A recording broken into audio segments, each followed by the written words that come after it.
just one look at you, and I know it's gonna be a lovely day.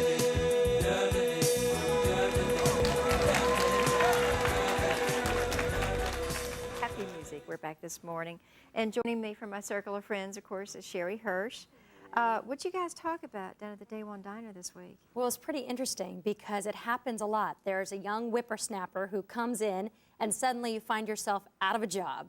And so I sat with a bunch of my clergy friends at the Day One Diner and we explored the issue and the actual what you do in case you lose your job to some young tyke.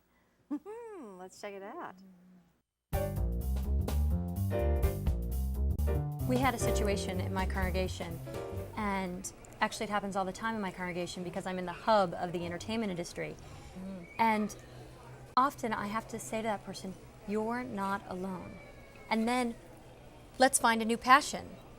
What else really moves you in your soul so that you can pursue something else and maybe reinvent yourself for the next leg of your life? I've told someone in that place, I deeply understand this place of despair. You are not alone.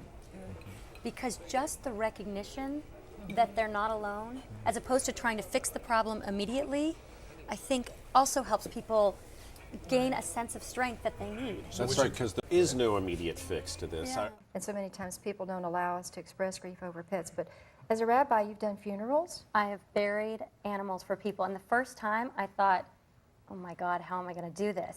But then when I saw that for people, their pet is like their child.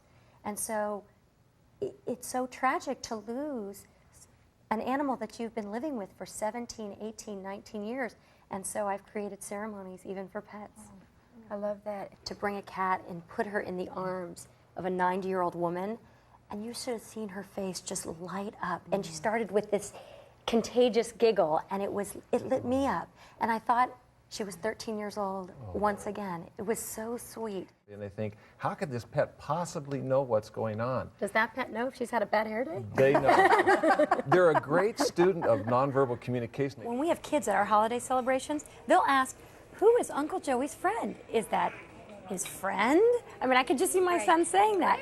And it's loud and it's right in the middle of the table. And so you're faced with sort of this challenge of, okay, now how are we going to deal with this? What do you say when you have children that raise those questions? I think you speak the truth. I mean, the realistic thing is you're going to be shocked, probably. Oh, that's not what happens in our house. I'm telling you.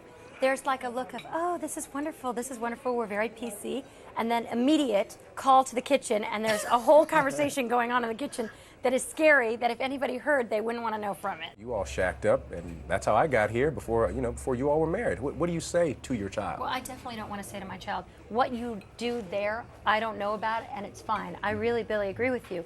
You got to talk to your children, but I'm not sure the answer is, you can't do that, because that's not the age we live in. And part of it is kids are having mini marriages today with their significant others. They may not take it to what Jews call the chuppah, but they're having these intimate relationships. Plus, hundreds of years ago, they were getting married at 13. So when they're getting married at 30, it's a very different thing. If you forget, you lose the lesson that it was in it, because from it, you're supposed to learn meaning. But forgiveness is something else. That's how we heal. We can't be overly focused on the event that happened. But on the same hand, I think that event, we can't forget it, because that's how we learn to recognize that which will wound us in the future. When you're in that fear, you convert it into faith, and you believe and you persevere. And I think once how do you do that? How do you turn fear into faith? Yeah. You act as if. You act as if you're faithful and you believe and you will persevere. Does that work? I'm going to try it. You know what? I do it all the time. I pretend, and it works. So it's pretending, really. Yeah, it really is pretending. But you know what? We learned it when we were 5, and guess what? It really works. When I became a parent, I had so much more acceptance and love for my own parents and forgiveness, and realized they really did the best they could. And also how hard it is to be a parent. I have a 3-year-old and a 1-year-old, and I always joke, just put that on the list for therapy, because it's just so hard. And I forgot, or I guess I never knew until I became a parent.